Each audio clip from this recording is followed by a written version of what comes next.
Bonjour à tous, je m'appelle Pauline Tourté, je fais partie des responsables d'une église en Ardèche et je suis membre du réseau des ministères de guérison de l'AIMG. Aujourd'hui, je voulais vous parler sur un nouveau sujet. Si on va dans la rue, qu'on discute avec les gens, on se rend compte que beaucoup de personnes en fait pensent que croire en Dieu, c'est s'imposer toute une série de règles. Mais c'est pas le cas. Et je pense que ça devrait jamais être le cas. C'est pas ça la vie chrétienne. C'est pas ça la vie que Dieu veut. On voit dans la Bible que la vie de Jésus, c'est avant tout une démonstration spectaculaire d'amour pour chacun. Et au risque de surprendre, au risque de susciter la colère des chefs religieux, Jésus y montrait à chaque fois que pour Dieu, c'est l'amour avant tout qui doit diriger, qui dirigeait la main de Dieu, qui le dirigeait et qui doit nous diriger également. L'apôtre Paul l'avait bien compris, c'est pour ça qu'il dit en 1 Corinthiens 13, « Si je n'ai pas l'amour, je ne suis rien. » Mais à l'époque de Jésus, les chefs religieux ne l'avaient pas compris. Et aujourd'hui, beaucoup de personnes ne le comprennent pas. C'est quelque chose qu'il faut que tout le monde comprenne. Jésus va donc confronter les pharisiens à ce sujet. Un jour qu'il rentre dans une synagogue, un jour de sabbat, et là il voit un homme à la main paralysée. Pour le contexte, les pharisiens ils viennent de réagir parce qu'ils ont vu les disciples arracher des épis et les manger justement le jour du sabbat, ce qui était interdit. Et Jésus leur explique alors qu'il est lui-même le Seigneur du sabbat et dit qu'il désire la bonté et non les sacrifices. Et probablement dérangés par cette réponse, les pharisiens vont essayer de piéger Jésus dans cette synagogue.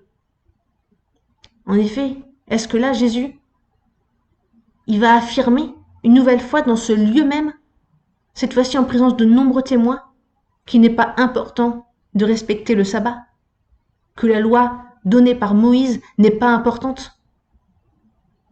On va lire Matthieu 12, versets 9 à 14. Jésus partit de là et entra dans la synagogue. Il s'y trouvait un homme qui avait la main paralysée. Ils demandèrent à Jésus, « Est-il permis de faire une guérison le jour du sabbat ?» C'était afin de pouvoir l'accuser. Il leur répondit, « Lequel de vous, s'il n'a qu'une brebis et qu'elle tombe dans un trou le jour du sabbat, n'ira pas la retirer de là? Or un homme vaut beaucoup plus qu'une brebis. Il est donc permis de faire du bien les jours de sabbat. » Alors il dit à l'homme, « Tends la main. » Il la tendit et elle devint saine comme l'autre. Les pharisiens sortirent et tinrent conseil sur les moyens de le faire mourir. La question des pharisiens est intéressante. Est-il permis? Au verset 10. Est-il permis de faire une guérison aujourd'hui? Et Jésus ne va pas leur répondre directement.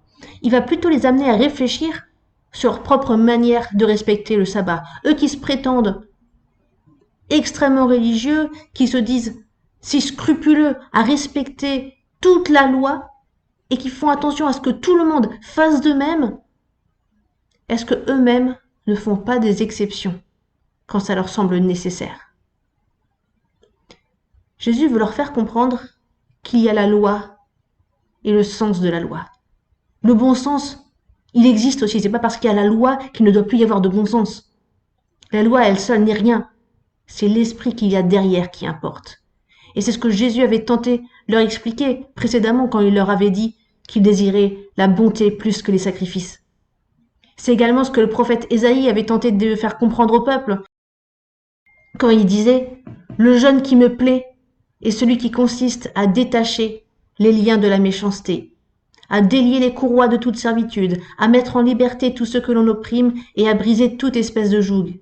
C'est partager ton pain avec ceux qui ont faim et offrir l'hospitalité aux pauvres, sans abri, c'est donner des habits à celui qu'on voit nu, ne pas te détourner de ton prochain. »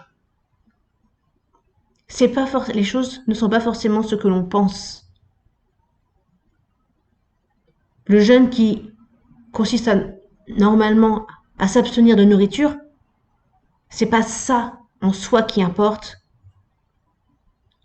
Là, dans ce texte, Isaïe dit que c'est faire du bien à l'autre. Et Jésus va expliquer la même chose dans notre passage. Suivre Jésus, ce n'est pas respecter des règles. Suivre Jésus, c'est développer une relation basée sur l'amour. Et par là découvrir et comprendre de mieux en mieux quel est le cœur du Père. Derrière chaque règle, il y a une preuve d'amour de la part de Dieu. Si on prend la règle pour la règle, on ne va pas se rapprocher de Dieu. Peu importe la règle, Dieu y veut notre cœur. Et c'est pourquoi Jésus il a dit en Matthieu 5, verset 17, « Ne croyez pas que je sois venu renverser la loi ou les prophètes. Je ne suis pas venu renverser, mais compléter. » En faisant des recherches sur Google pour préparer cette vidéo, je suis tombée un peu par hasard sur une série de règles que doivent observer les Juifs pour respecter le sabbat. Et ce ne sont que des règles qui sont remplies de religiosité. Ils n'ont pas le droit d'appuyer sur le bouton de l'ascenseur, ils n'ont pas le droit de porter leur enfant qui ne sait pas encore marcher, ils n'ont pas le droit de pousser une poussette, ils n'ont pas le droit d'allumer la lumière, ils n'ont pas le droit de se doucher. Ce sont des règles que les hommes ont créées, ce ne sont pas des règles qui étaient voulues par Dieu. Dieu ne veut pas qu'on s'impose des règles si ce n'est pas fondé dans l'amour. Toutes ces règles ne témoignent rien de l'amour de Dieu. C'est tout le contraire de ce que Jésus a montré durant tout son ministère. Comme le dit l'apôtre Paul en 1 Timothée 1, verset 9, « La loi est bonne pourvu qu'on en fasse un usage légitime. » Si on prend un exemple, c'est comme un père qui va interdire à son enfant de sortir seul de la maison parce qu'il est trop jeune. Cette règle est bonne, c'est une règle faite par amour du père pour son enfant. C'est la règle, l'enfant la connaît et la respecte. Mais un jour, il voit son grand frère, qui lui avait le droit de sortir, il est plus grand, son grand frère est dehors, il fait du vélo, il tombe, il ne se relève pas. Que va faire l'enfant dans la maison? S'il a une certaine maturité, il va comprendre que là, bien que la règle n'ait pas changé pour autant, là, il est nécessaire qu'il sorte et aille aider son frère. Et je pense que jamais, dans ce cas, le père ne lui reprochera d'avoir dérogé à la règle. Et Jésus, il reproche aux pharisiens de ne pas avoir cette compréhension des choses. Les pharisiens seraient comme, par exemple, une sœur, la sœur aînée dans la maison, qui en fait, parce que la règle, c'est la règle, elle ne sortirait pas de la maison et elle empêcherait également son petit frère d'aller au secours de leur autre frère qui est dehors. Elle n'a pas compris l'esprit de la règle, que la règle est là pour les protéger, mais n'est pas rigide au point de ne pas pouvoir faire de bien sous couvert d'obéissance. Quelle attitude le Père félicitera. Déroger à la règle pure et dure n'est pas synonyme de désobéissance, mais d'intelligence. C'est ce que Jésus veut leur faire comprendre. C'est pour ça que des fois, il montre une certaine dureté dans ses paroles envers les pharisiens. L'apôtre Paul disait aussi « Tout est permis, mais tout n'est pas utile ». La question des pharisiens « Est-il permis ?» mais ce n'est pas la bonne question. Arrêtons de nous demander ce qui est permis. Cherchons à faire ce qui est utile.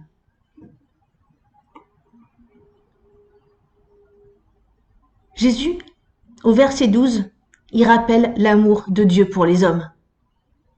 Un homme vaut beaucoup plus qu'une brebis. Vous êtes prêts à faire du bien pour la brebis et pas pour l'homme? Rien ne justifie de ne pas faire du bien aux autres. C'est ça qu'il leur explique. Et c'est pourquoi il va leur répondre finalement, il est donc permis de faire du bien le jour du sabbat. Rien n'empêchait Jésus de faire du bien, et rien ne doit nous empêcher de faire du bien aux autres autour de nous. Il est bon de s'arrêter des fois un instant et je propose de réfléchir un moment à notre attitude face à tout ce que Dieu prescrit dans la Bible. Oui, dans la Bible, il y a des règles. Mais est-ce que des fois, on ne prend pas les règles pour les règles? Est-ce qu'on ne les applique pas, entre guillemets, bêtement, sans comprendre l'amour qu'il y a derrière? Demandons au Saint-Esprit de nous révéler. S'il y a des domaines dans lesquels on est tombé dans la religiosité, on obéit à des règles et on est plus attaché à ces règles qu'à Dieu lui-même. Plus attaché à les respecter et les faire respecter qu'à chercher le cœur de Dieu dans telle ou telle situation et chercher à être une source de bénédiction pour les autres. J'aimerais prier un instant à ce sujet.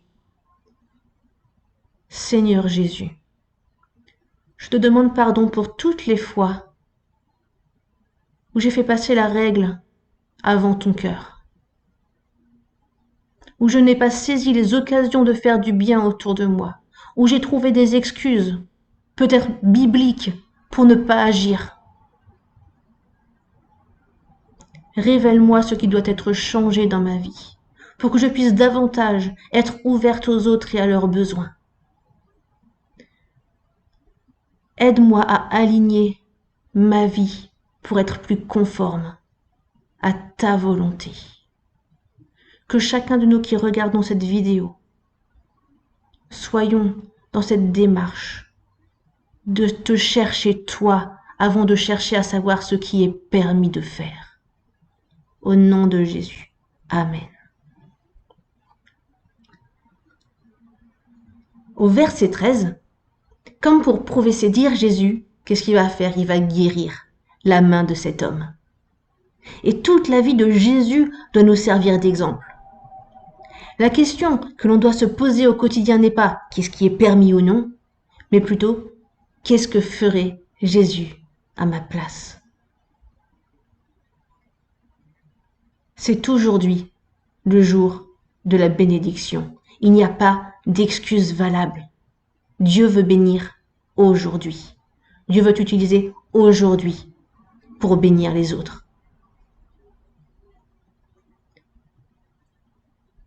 Inspirez-vous de la vie de Jésus dans les évangiles. Soyez attentifs aux besoins autour de vous. Comme Jésus le démontre dans ce passage, il n'y a aucune raison valable de ne pas faire le bien. Alors j'aimerais aujourd'hui vous donner 2 défis. Le premier, ça va être de regarder autour de vous, choisir une personne où vous voyez qu'elle a un besoin particulier et d'y répondre. C'est pas de faire quelque chose que vous faites tous les jours, que vous faites régulièrement, mais quelque chose de nouveau que vous allez faire pour une personne donnée, pour la bénir. Et le deuxième défi que je vous donne, c'est de trouver autour de vous une personne qui est malade. Vous priez pour elle, vous lui demandez si elle est d'accord et vous priez pour elle au nom de Jésus pour sa guérison. Jésus est prêt à guérir n'importe qui, n'importe quand. Il veut vous utiliser aussi pour bénir les autres et pour les guérir. Donc je rappelle les 2 défis. Le premier, aider quelqu'un de manière spécifique.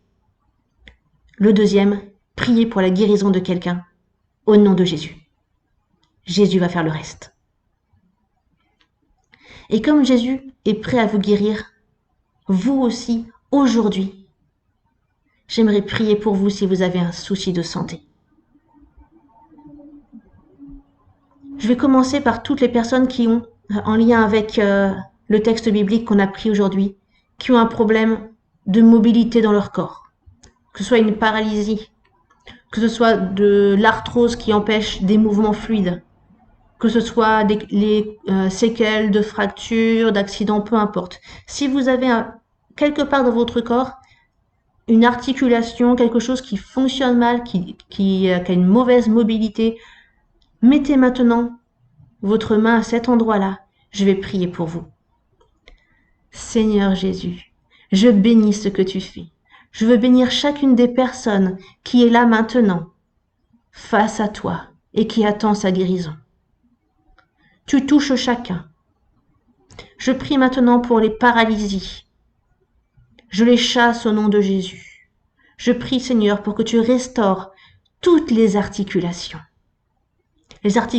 des doigts, qu'elles soient fluides et sans douleur. Je prie pour les genoux. Tu les guéris. Je prie pour une mobilité complète au niveau des genoux, de même au niveau des épaules, que toutes les rotations soient possibles, que lever le bras soit à nouveau possible, sans la moindre douleur. Je prie pour toutes les séquelles d'AVC, qu'elles disparaissent maintenant au nom de Jésus. Tu agis, Saint-Esprit, merci pour ce que tu fais. Je réclame la restauration maintenant de tout ce qui a été volé.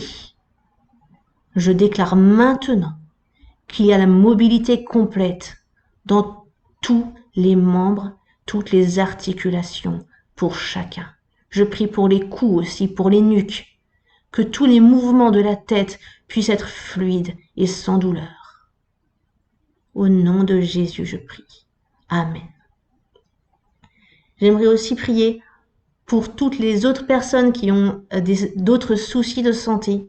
Mettez aussi votre main à l'endroit où vous avez un souci de santé, une maladie. Je vais prier pour vous. Seigneur, aujourd'hui est le jour de la bénédiction.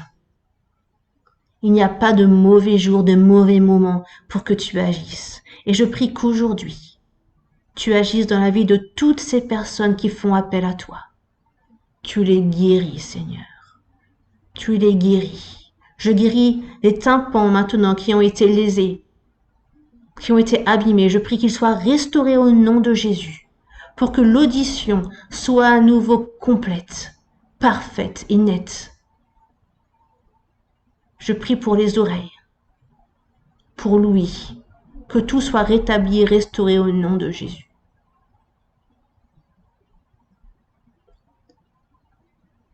Tu agis, Seigneur. Dans tous ces corps, tu agis. Tu répands ton esprit. Je prie pour une guérison. Je bénis les membres, je bénis les muscles, les os, le cartilage. Je bénis les nerfs, les tendons, les ligaments. Je bénis la peau, que toutes les cellules lésées soient maintenant restaurées au nom de Jésus. Que tout soit restauré. Oui, je prie au nom de Jésus. Amen. J'espère que vous avez été bénis par cette vidéo. Je vous invite, si c'est le cas, à mettre un like pour cette vidéo, à vous abonner à ma chaîne. N'hésitez pas à mettre un commentaire également. Si vous avez suivi l'un ou l'autre des défis, écrivez-le, partagez-nous vos témoignages. Si vous avez besoin de guérison, vous n'avez pas encore été guéri, écrivez-le aussi en commentaire. Si vous avez été guéri également, pour bénir tout le monde et qu'on puisse prier pour vous, qu'on puisse aussi se réjouir de ce que Dieu fait encore aujourd'hui. Soyez bénis et à la prochaine fois.